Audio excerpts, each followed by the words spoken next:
So I'm playing War Thunder last night, and I'm getting absolutely bullied by one tank specifically. Just one player. He destroyed me while I was holding down a point that I wanted to defend. I thought I had perfect position, but of course he got me. Sneaky little guy. I came back for revenge, and I thought, I'm going to sneak around. There's no way he'd think of me coming this way. Turns out he did predict that. He had his gun pointed directly where I was going to roll through, and he shot me. And I actually had a fighting chance here because I was in a Russian tank. They're a bit hardier, and I could take a few hits, but classic War Thunder, he knocks out my gunner. The second I was going to fire what could have been a kill shot, and then from there he had a couple of free rounds until he finally got me. I come back for revenge again, I get blasted from across the map, and finally I come back another time, go exactly where I think he just was. He wasn't there. He had shifted across the area into better cover. Again, he shot me from that cover, and again, thankfully, Russian tank, it took the hit. I was able to get around the building, line up a good shot, and finally take my revenge after he'd gotten 3 kills out of me and taken my zone back. Honestly, brutal. Props to that guy because he schooled me in what I thought was a pretty average tank. But it really drove home something that I've been thinking about in War Thunder. It's that truly, anticipation is what wins the fight in these games. A real quick announcement, a few people have been asking for Discord to get set up. I finally got it ready. A lot of you have offered to fight alongside me, and I would love the help. Moving as a team sounds so awesome in this game, and this seems like a good way to coordinate. Maybe we can set up some recurring nights we can play as a squad. I would be honored to be the guy that gets blown up first for you to draw out the enemy. I've got the link in the description. I'll pin it in the comments. If you care to join, please do so. Let's get something set up.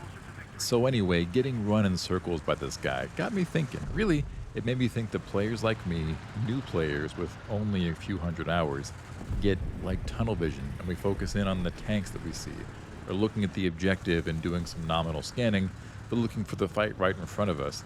And based on the comments you guys have been leaving and from the multiple, really infinite it seems, death cams, the experienced players and the ones who run the scoreboard are getting ahead of the fight and anticipating it and fighting the battle as a battlefield versus what's right in front of you. So this guy, back to this example, maybe he'd seen this map enough times to know, okay, players are going to come down this alley.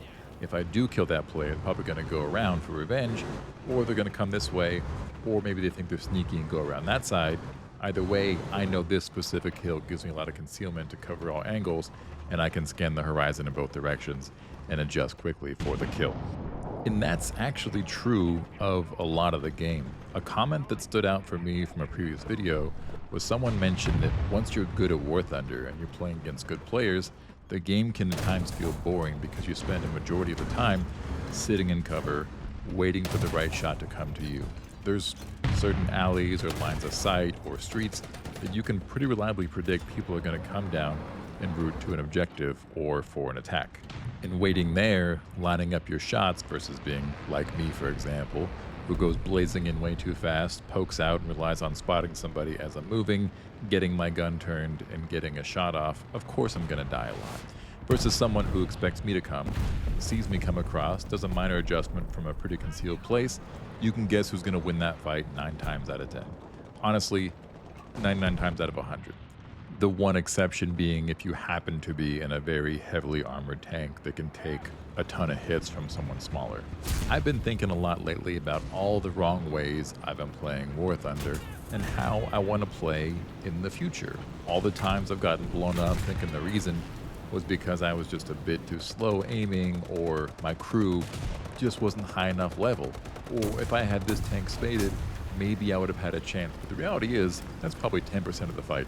The first 90 is being in a position to begin with where your weak spots aren't exposed and you're not again relying on whipping, in my case a controller, which I know is substandard. I'll get to PC very soon, trust me. Whipping your controller or your mouse into position and thinking you're going to land a quick shot on the fly while being under constant fire. These good players, the ones that are dominating, they're not reading anyone's mind, they're just reading the probabilities. They're putting themselves where players are most likely to appear and letting the odds do the work. I say this now because it's something that's very slowly dawning on me. I still have a hard time rationalizing, and maybe this is just something you have to get on board with, is that this is how you have to play. You can't go charging forward, you gotta be more conservative.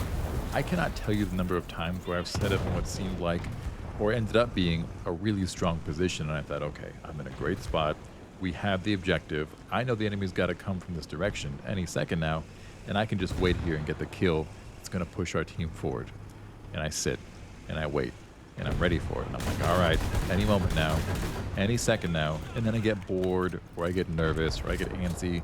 And instead I pull out of cover. I expose myself in the War Thunder sense. And then wouldn't you know, there were tanks coming the entire time, imminently. If I'd waited 20 more seconds, I would have gotten 2 clean kills. Instead, I get blown up because I was impatient. In my last video, I talked about War Thunder having a brutal skill gap. But the more I play, the more I think the biggest skill gap isn't in aim or reflexes or vehicle upgrades. It's anticipation. It's the ability to understand what's about to happen before it happens and position yourself accordingly. It's knowing where players are likely to come from and when, where they're likely to move to, and what they're going to do after that. And then it's having the patience and discipline to let that prediction play out. Now, don't get me wrong, aim absolutely matters. Shells absolutely matter. They matter a lot. I miss plenty of shots or hit someone with a shell so pathetic it just bounces off of them. So I'm certainly not going to say those things don't matter, but more and more, I'm realizing that these War Thunder fights, tanks aside, are won before the enemy even comes into view. And that is all for me today, my friends. Thank you for watching while I gain yet another point in War Thunder self-awareness. We'll be back soon with more, so please subscribe if you can, and we hope to see you next time. Mediocre Thunder, signing off.